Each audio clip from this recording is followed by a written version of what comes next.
everybody. Today, Rahdo runs down a prototype of Carnival Zombie 2nd Edition, which is a tower defense adventure game where 1 to 6 players are trying to escape Venice during a zombie outbreak. And I'm not really going to spend any time showing you how the base game works today. If you want to know that, you can hit that eye in the top right corner screen and go watch my original run-through of the 1st edition, which is largely the same. 95% of the original gameplay is transplanted here into the 2nd edition. Today I'm just going to talk about what's new and improved, because oh my gosh, there is so much improved. So much comes in this gigantic box. Let's start with some production notes. For starters, players are no longer standees. Your heroes are actually awesome looking little miniatures. Really cool, neat looking guys and one gal. Much more cool and exciting to be fighting with these as you fight off the hordes of zombies who are just constantly streaming in wave after wave after wave. And if the heroes got an upgrade, so should the bosses. The same tarot card system works for bosses coming out randomly, drawn from the deck. But now the bosses, they're not miniatures, but they end up getting their own little standees, which look very, very cool and are very atmospheric and are a big step up from the geometric shapes like cones and rods that they were represented by in the original edition. So it really brings the game to life in a big way to see these scare guys. Of course, you still have a whole bunch of cubes representing the Molochs and the Goliaths and the rest of the regular zombies, but having these big bosses come out and look scary and grotesque and all that is a big improvement. Other improvements with the production. Hey, how nice to not have unpainted cubes that were almost exactly the same as the attacking dog zombie cubes, so you couldn't really tell them apart. Now they're nice and brown, easy to spot, not really having those particular kind of issues. And speaking of just usability, the board as a whole is much better because the background of Venice is not quite so dark and oppressive, and that makes the terrain features really pop on the board quite a bit more. That was a real problem. They were practically invisible on the original board, but now you can see them, and you're much less likely to forget, oh right, they're hiding behind this building or whatever it might be. Or yeah, they've got the dock entrance over here, because you see they've got a nice outline around them and all that. So definitely playability is much improved. The overall production is great. So many of these little boss standees really increase the quality of the gameplay. But there are actual gameplay changes too. It's a subtle one, but one of the ones I was really keen on is the fact that player order is not fixed in stone like the original version, where it always had to be the leader guy who goes first and the doctor who goes last. Now setup can effectively be randomized, so you can get a very different feel from game to game if the sniper is the first player or the doctor is the first player or the machine gun guy is last or whatever. So that's just a nice little touch to add a little bit more variety to the gameplay. Of course, the gameplay is still the same. You're taking stress, getting panicked and all that. As more and more waves come in, they break through our barriers and start, basically beating down our door, and then we have to fight them off. We have to fight the bosses, and eventually we have to clear a path, maybe save a few citizens along the way so that we can escape. And that means we can then travel, after we're done with the night phase of, the wave after wave of bad guys. During the day, we travel from location to location to try to figure out how are we going to escape the city. All of that same stuff still works the same. Oh, another little change though, I'm really keen on how the survivors work now. They're more of a general purpose resource. In the original game, they were just a way that you could power up the doctor.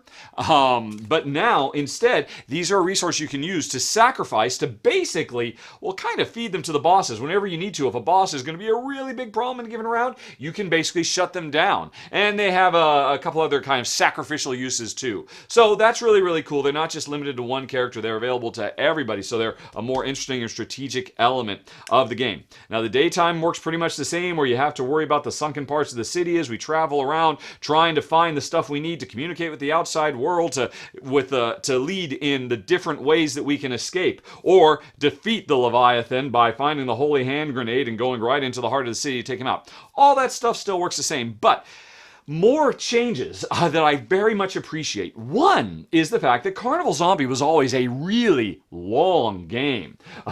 Easily 2 or 3 hours long, as you had to go through all the day and night cycles over and over and over again. There is now an accelerated startup to the campaign, which is very, very cool. It's called... what was it called?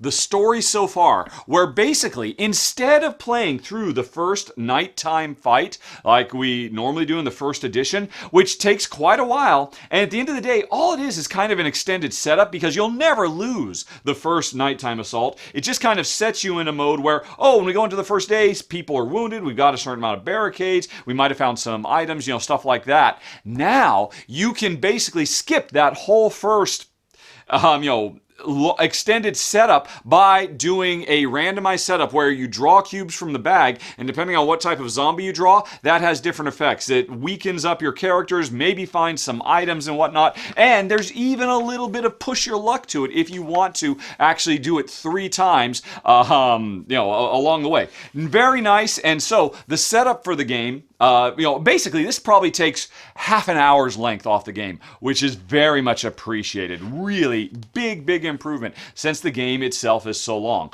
But speaking of a long game, if you don't have time to do a full 2-hour session, even with that accelerated startup, you can play through scenarios. The game comes with 4. No Rest, No Peace, Just a Matter of Time, Dr. Guarini's Experiments, and A Plague in Venice. So, if you want to play something closer to an hour, you can just pick one of these scenarios. They all have interesting, unique rules that really change up the core gameplay. And there's like an at-a-glance summary at the top to let you know, Plague in Venice still has a day-night cycle, where Dr. Guarini only happens at night. And as you can see, there is no paranoia cubes. There's no paranoia cubes. There's no there's no terrain features, etc. In fact, actually, maybe Dr. Guarini's is my favorite of all of them, because it really doubles down on the dexterity element. Yes, the gravestone, the tomb, the tombs are back, where when you beat zombies, you have to play the dexterity game of dropping them and hoping that they don't fall off, because that means they respawn.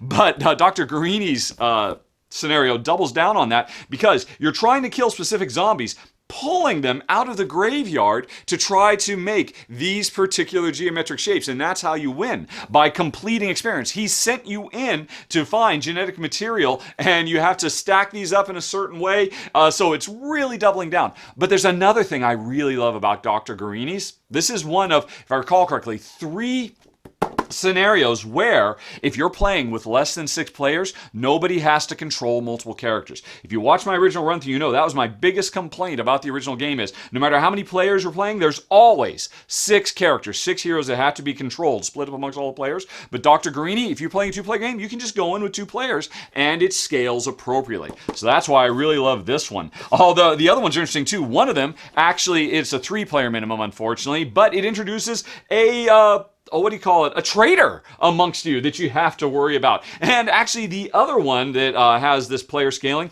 is a competitive game where we're not working cooperatively, we're racing to get the most kills of zombies, because we're big game hunters, big zombie game hunters. Really, really cool the way these things mix up and add so much more flexibility, while at the same time giving you the opportunity to play in half the time if you don't have all those hours to sit down for a big epic campaign where we go through day and night over and over again as we explore the city. So that's really cool too. Now, what else do we have? Well, there's one big thing I haven't mentioned yet, and to show you that, I'm gonna have to flip the table here a little bit. Everybody, bye-bye. Go, go, go. There is another side of this board. This is Venice, where the whole story has always been to escape, whether by airship or by boat or whatever it might be. We're just trying to get out. The game never told us where we're trying to escape to. It turns out we're trying to escape to Milan. This second edition comes with a full expansion worth of content. Carnival Zombie, the Mediolanum adventure, where we are now coming into Milan to take out the big scary snake creature, I forget what it's called, that is the root of all the trouble. And while the core gameplay is still the same, we have, nighttime adventures where we fight off hordes of zombies and bosses and all of that, and then during the day we travel around the city. There is interesting stuff. Now the city is a little bit more unpredictable because you've got these random things to, these clues that you have to search around as you're moving through the city, trying to find out what means are we going to be able to use to beat the big bad boss. There are 3 different ways to do it, and they're all awesome. And like the original game, they introduced really interesting final boss fights. One of them is this crazy armored car that you drive around in that's loaded down with cannons. And as you might imagine, the cannon shells we fire all can surprise you depending on what you end up shooting. As we're driving through the streets in this crazy Da Vinci-esque inspired cannon car. You want more Da Vinci though? How about a Da Vinci flying machine that we use to get out, and beat the final boss? But the boss doesn't just wait until the end. He can definitely show up during an actual nighttime fight. And if he does, he takes one of the outer areas, and as long as he's here, that area spawns 2 more bad guys, and so they're spawning 5 instead of 3 every wave, which can be really scary. And to be able to beat him, you have to be where'd all my damage cubes go? You have to be doing damage on him, and he's got his own little life meter. Now, if you beat him on one evening, he kind of remembers that you beat him, and so he has fewer hit points on the fewer evening. But still, you got to go through day, night, trying to find the clues we need to figure out what way are we going to defeat him in a big climactic boss fight. Oh, the third boss fight, by the way, is an armored boat. Not the regular rickety boat trying to get out through the swamp, but an armored boat that takes the fight to him.